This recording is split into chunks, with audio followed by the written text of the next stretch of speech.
Hey guys, you're welcome back to my channel. It's your girl Chivera here, as always and as usual. Today I bring you good news. So if you're looking to break into the aviation industry, I've got something that would interest you. I'm in an aviation training institute right here in Enugu.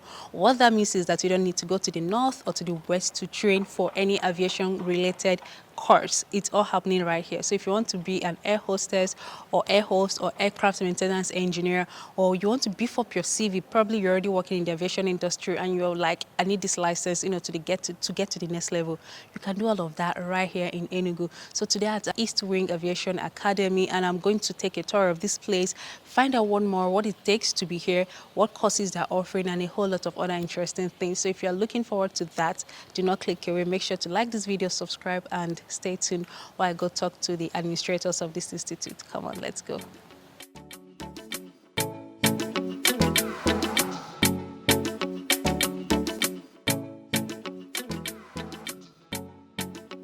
Welcome. Thank you, sir. My name is Engineer S.A. Babalola. I'm the present Deputy Provost of this school. This school is divided into three. We have the School of Crew License and Training that is approved by Nigerian Civil Aviation Authority. So under their own program, which is approved by NCAA, we have flight dispatch, those ones that work on the airport to dispatch airplane coming in and moving out. We train them for 4 months. We have the basic, then 4 months, the advanced. Then you can write your license and become part of aviation organization. We have cabin crew or air hostels. Those ones are the people that do resuscitation, as I said before, hospitality management, and some of those things in the airplane. We train them for 6 months. And they are even training involved part of medical and safety. So we train them also on that for 6 months, after which they will collect certificate from us here. We'll now project them also for Nigeria Civil Aviation Authority license exam in Lagos. So apart from that, still under the NCAA platform, we train people on human performance and limitations in engineering. These errors, how do we solve the error problem in engineering so that there will be safety. We train people on aviation fuel safety. Okay. We want to put fuel inside airplane. How does the fuel supposed to look like? What are the cautions? And all those. Those ones are just 2 weeks. Dangerous rules, baggage handling, and so many other courses under Civil Aviation Authority. So the second part of this school is MBT accredited O, which is Eastwing Aviation Institute, the one that I'm presently the Deputy Provost. Under that one, we're having National Diploma in Aircraft Maintenance Engineering. That's the School of Aeronautic Engineering. The second course we want to place from next year is Aircraft Navigation and Communication Equipment Engineering, which is a very lucrative course in abroad, but none of these our aviation school here in Nigeria have started something like that. So we are going to be the first one that will start it, by the special grace of God. So apart from that, we have another school under still this NBT approved, which is School of Aviation Management, Logistics and Administration. So presently we have people on higher national diploma in aviation management. So that is the second school. Now the third part of this school or this organization is NGO. Okay. We have internationally registered NGO. We attach ourselves with another NGO that make it boost up very well. The NGO is registered with Corporate Affairs Commission. It's registered with EFCC sometimes, because if they see some amount in our account, they will say, how come this one? So we register with them so that we will not have issue. And the NGO is up to 3 years now. We have been training people. The NGO, the reason we even place the NGO on ground is that we want to train people on aviation. Aviation courses are very expensive. The least you can see is somebody that will pay 1 million naira in a month, in 3-4 months. So the NGO now is on the third person they want to select now for scholarship. We have selected 2 people. They are not paying any school fees, they are not paying accommodation, they are not paying feeding. We are the one taking care of them. So the third person is going to come in for this new section now. Okay. What we normally use to select them, we pick the best during our entrance exam. So the best will enjoy that, no matter where you come from, whether your tribe, your whatever, we don't know anything about that. That's the reason anybody that come here and you beat the cutoff mark, we give you admission. You beat the mark for our scholarship, we give you the scholarship for such. Okay. So through that the is, NGO. that is Okay. what we are doing. A lot of people are mostly interested in air hostess, that is the cabin crew member. So can you shed more light on that, what it entails, the process of admission in case someone is interested? Okay. How do they enter? Which means minimum requirement for you to enter into cabin crew training must be your first school leaving certificate. That's your primary school will look at it to get your age. Because we discover nowadays any age can flow from anywhere, but from your first school leaving certificate, we'll discover it. Your O-level result. Then that your HND or BSc in any of the following courses like cooperative studies, like a BSadmin, all these human relation courses. Okay. So once you have all those ones, the next thing is you collect our form. We now place you on medical checkup.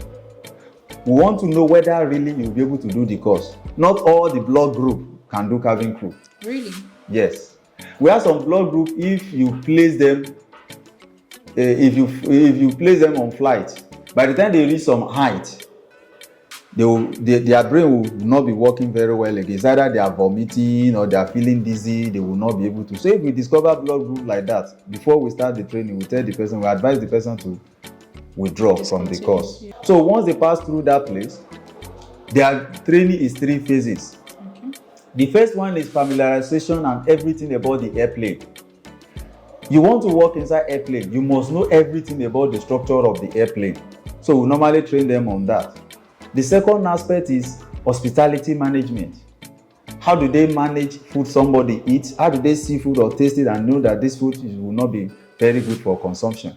We train them on that. So the last aspect, which is the third aspect, is about safety. We train them on resuscitation. We train them on how to take care of any emergency that may arise concerning health issue or psychological issue in the airplane. Then apart from that, we train them on how to do something, how to use parachute, how to use a floating jackets, and so many of those. So that if the airplane is having issue and the airplane have to land on water, how do they evacuate those passengers? They are the cabin crew that normally does all those. They will wear them their jacket or whatever, they help them fix it, then they move them out of the emergency environment. So these are the 3 stages, and that's why we divide the stages into 2 months. Once you pass one stage, you proceed to the next one. You pass, you proceed to the next one. Okay. That's interesting. So I won't learn. I think people would like to know the cost implication.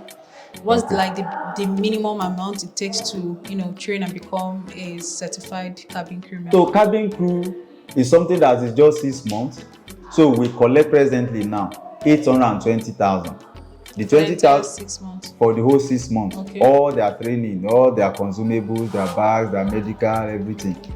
Because we are the ones that are using smallest school fees or tuition fees for. We have some other people in Lagos, Zaria, and so on and so forth that collected more than that. But our own is just 820,000.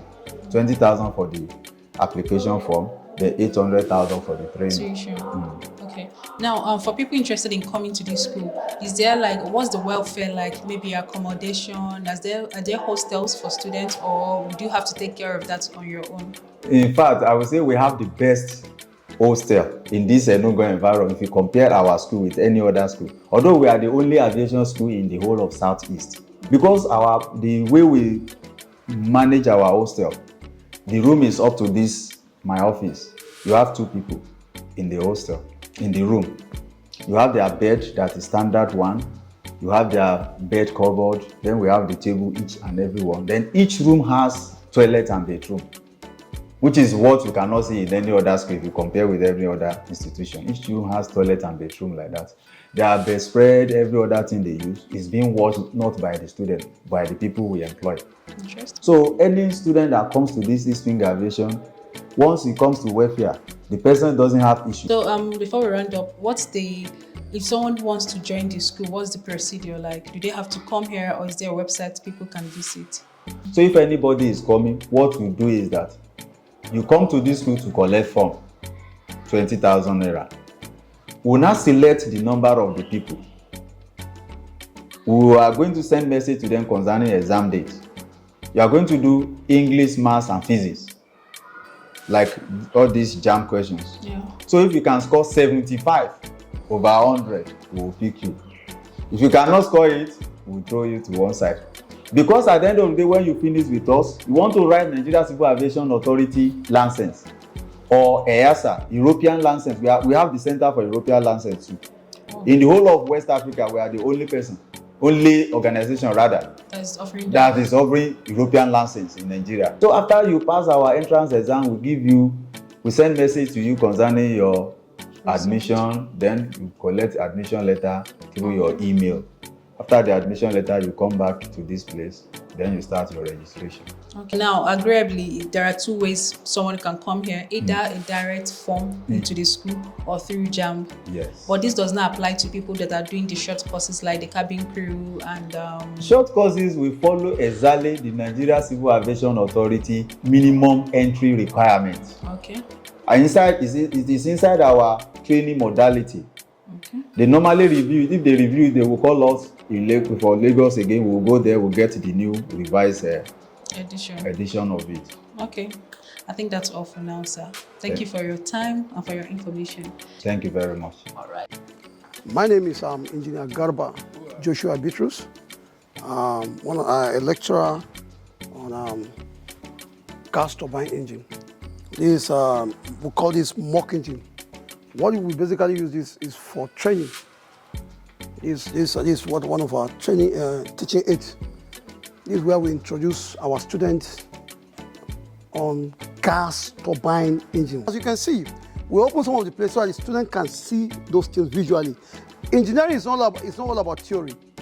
Engineering is 60% practical. In fact, in aviation, 70% practical, then 30% theory. Whatsoever we do in the class, we come to the workshop like this to practice what we have done in the class so that students can have an hands-on. Because what we are going to produce people that are going to work on live aircraft. So we don't joke here. We must bring you down to whatsoever we have taught you in the class. So you have a touch on it, you have a feel on it, visually you touch it and you work on it. During their practical process, we give them some assignment to carry out on the aircraft, on this engine, so that they will feel it out. By the time they leave this place, when they are satisfied, they go into the field. It will be very easy for them to adapt and continue with their profession. So that is it. And that brings us to the end of today's video. I hope you're able to get valuable information about this school, aviation and all that. So if you want to train or get more information, I'll be dropping their contact details in the description box so you can reach out and make inquiries on your own. Until next time, remember to subscribe to this video, like it, share your questions in the comment section, and I'll see you next. Please do not forget to tell me where else you want to see next in Enugu. Or if you have any questions, feel free to ask me in the comments or send me an email. I'll be there. But until next time, bye-bye.